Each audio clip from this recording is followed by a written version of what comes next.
So guys, ito nga pala yung impact wrench natin. Yan. Bali single lang siya, wala siyang salpaan ng screwdriver. Yan. Tapos may nabili tayo na 2-in-1 lang na sasalpak sa loob. Yan, pwede na siyang screwdriver, then sa socket wrench. Yan, salpak natin. Okay guys, yan, baklasin natin tong plastic part.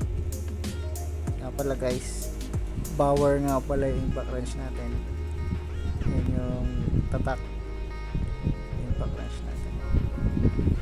Yan, baklasin lang natin. Yan, tagalin natin yung screws, apat yan. Kaya natanggalan natin. Yan, baklasin natin.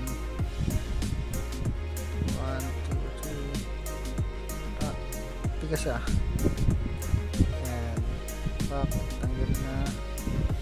Yan, nalagyan din natin ng grasa yan para maganda yung lubricant niya. Kaya yung stock sa loob. Yan, butin nyo lang yan guys. Pagkaukot nyo, yan yung stock niya na saan lang. Tapos lalagyan na natin yung bago. Yan, same lang yung diameter, same lang yung size, wala naman pinagbago. Press lang siya. Okay, nagaiban lang niya na isa pa siya na screwdriver. Yan, lagyan natin ng grasa para may lubrication siya, maganda yung dulas niya. Yan, lagyan na lang ng grasa para madulas at hindi kalawangin. Okay, dyan naman yan yung para maganda yung lubricant.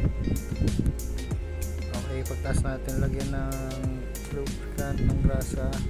Yan, sentro nyo lang, tapos tulak nyo. Yan, tapos konting punas-punas, ikot-ikot nyo lang.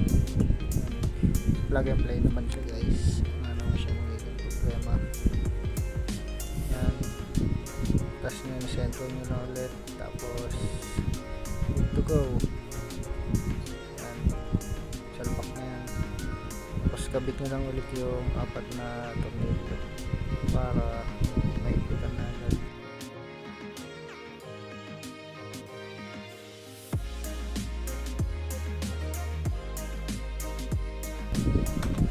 So yan, tapos na. Check nyo lang yung fitment kung okay siya. Tapos try na natin sa actual. Yan, guys, kinagaling na socket in. Yan, goods, tapos screwdriver. Yan, socket. Bali naging 2-in-1 na siya. So yun lang guys, maraming salamat. Oops.